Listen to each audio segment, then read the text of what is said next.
Hello everybody, welcome back to my channel where we talk about skincare, grooming, and sometimes hair, so that sounds like your thing. Make sure you are subscribed. Also, come and follow me on Instagram where I post a lot of stuff you're not going to see here on YouTube. I mentioned in a few previous videos that this year everyone seems to be putting their skincare routines right back to the basics. It's a good thing. And especially now, as I keep saying as well, none of us are really in the position to be buying new things. It's good to kind of take a look at your skincare routine and reassess.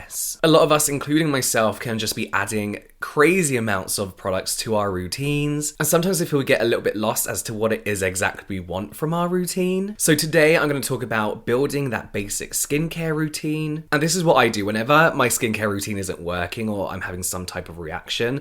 I stop everything and I look and I follow this structure of a skincare routine and kind of like start again, refresh. A lot of this stuff you're probably already going to know, but if you are new to skincare, then this is a good way to start building up your skincare routine. So the main steps that I consider really important are the cleansing stage, the toner and hydrating stage. We'll talk about this one in a bit because I know not everybody feels it's necessary, and it's not. The treatment stage, a moisturizer and a sunscreen. Those for me are the fundamentals, and the toner and the treatment stage for me are the stages that I feel are really easy to incorporate and still consider it a basic routine, but really make the biggest difference, and will give you quick and obvious results as well. Let's start off with cleansing. Picking a cleanser is super easy, but finding a cleanser that your skin loves is a lot more difficult. I've used so many cleansers. A lot of them are very basic and normal, but every so often you'll stumble across one that for some reason your skin absolutely loves. The sign of a good cleanser for me is not feeling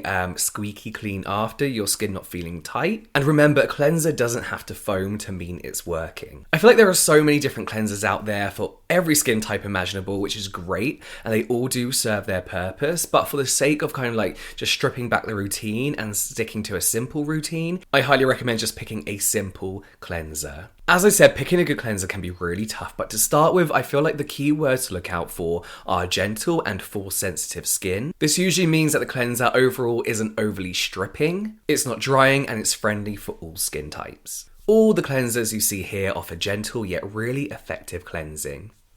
Okay, let's talk about toning and hydration. I'm about to talk about a product that a lot of people don't feel is necessary, and I am going to be talking about this from personal experience. And it's not a necessity in a routine whatsoever, but this is my channel.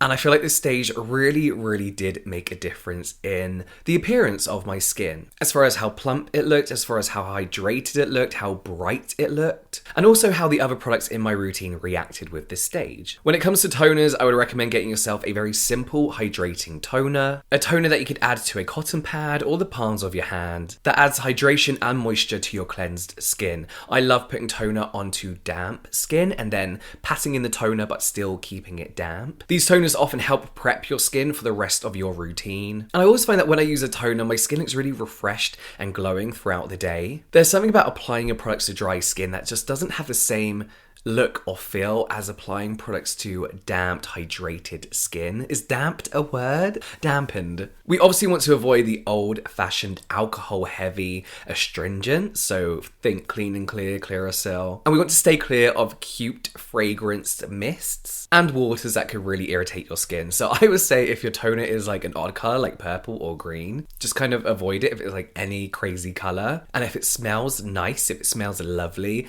I would avoid it too. Here's some toners that I love, and again will suit most skin types.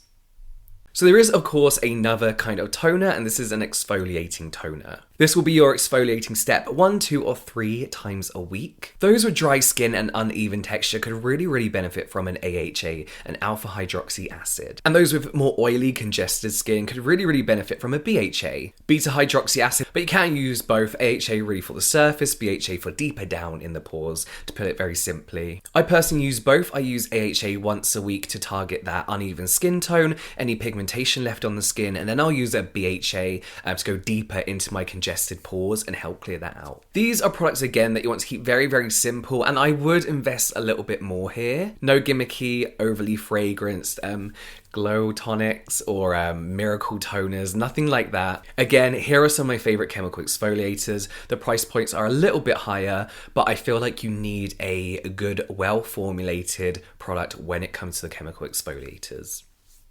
Moving on to possibly my favourite stage of the skincare routine, and this is the treatment stage. So this is where you're going to use products like serums, ampoules, spots and acne treatment usually goes here as well. Prescription skincare, retinol. I would say any product that really targets a very specific skincare concern. There are so many treatments and serums out there. It can be really overwhelming, and I feel like this is where a lot of us get confused, and a lot of the questions I get is people asking if they need to use a certain product, and they're always the treatment serum stage. So things like hyaluronic acid, niacinamide, azelaic acid, retinol. This is where the actives comes in, and we don't really know what we can use with other ingredients, what we can't use with others, what's going to sensitize our skin, all that kind of stuff. This bit, I feel, is like the most confusing. And this is what leads a lot of us, including myself, to buying products that we don't really know what to do with and when and how to use it. So my advice here would be to pick 2 main skincare goals. So for me, I want to even out my skin tone and I want to strengthen my skin barrier. So I'm going to be primarily using my vitamin C serum to help even out my skin tone and bring some brightness back into my sometimes dull skin. And I'm going to be using a propolis serum, which is known to help strengthen your skin barrier, hydrate your skin, and helps lock in all that moisture, all that kind of good stuff that we want our skin barrier to do. And I'm going to be using these once or twice a day, or whatever the brand recommends you do with their product. Be sure to check what ingredients you can and cannot mix with these products. I'll link some videos below that lay this out really clearly. I haven't done a video on this before because I feel like there are a lot of good videos out there already that tells you what to avoid mixing, busting some myths about what you can and can't mix. But if you're worried and confused and it's all a bit too much for you, use serums in the morning, then use exfoliating acids in the evening on days that you're going to exfoliate. This is really where the only issues come in is what you can and can't use with AHA and BHA. And then when it comes to your serums, try and use one active and then one product that's not really an active ingredient. So there's very little risk that these 2 products are going to irritate your skin together.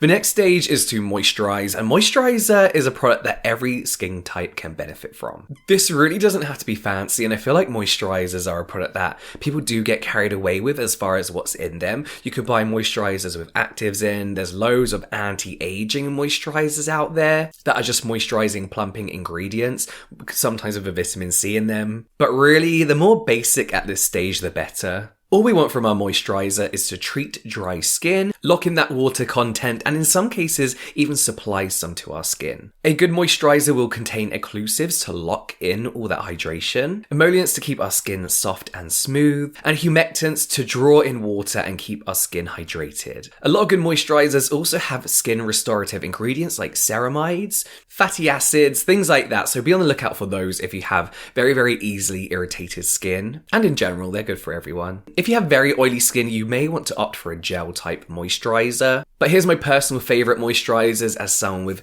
very, very oily skin, but I do like to layer up the heavy moisturisers in the evening. So on the top, we have our lighter moisturisers, and on the bottom, you have your heavier moisturisers that I tend to use as evening moisturisers. And finally, sunscreen, which I really do feel, and a lot of people feel, as a non-negotiable step. This is obviously to protect our skin and make sure that all that skincare was actually worth doing. Obviously, you can buy your standalone sunscreens, but you can buy makeup and moisturizers with SPF in them. I used to think that these weren't really as good as full-blown sunscreens, but they do kind of go through the same testing as sunscreen, and they have to hold up to the same standard as a sunscreen. The only problem with using sunscreens in and makeup with sunscreen in is that you usually don't use enough to give effective coverage. So make sure you're using enough of that product to get effective protection. You'll probably find nowadays that a lot of sunscreens are now sunscreens with moisturizing factors in rather than moisturizer with sunscreen in, which is a good thing. It means for us oily skin people in the summer, where it's a little bit too warm to keep layering up your products, we can just use a sunscreen with moisturizing ingredients in. And that's it. They really are the fundamentals of a basic routine. And if you just want to refresh your routine and start from scratch, this is what I always do when I'm becoming a little bit overwhelmed with all the products I bought and just constantly chopping and changing my products. One thing I do say, of course, if you wear makeup and hopefully you're wearing sunscreen every day, I do really recommend a double cleanse. You can do that with a normal cleanser, just use it twice. I just personally feel like a cleansing balm or a cleansing oil does a much better job at getting rid of all that stuff, so then you can give your skin an effective clean after. I wouldn't really make a huge deal out of which one you're gonna buy. They're all pretty much the same. I do have a whole video on my favorite first cleansing products, and I'll link a few of my favorite down below anyway, but of course this would be the very first stage of an evening routine. But yeah, I hope that was helpful in some way. I feel like all of us can get very, very overwhelmed, especially if you're like me and you love skincare, and buying it as like a hobby for you, it can get a bit too much. This is when I take a step back, follow this structure of a routine, then try and stick to it for at least a month before I change it up again. But that's it from me now, guys. I will see you next time.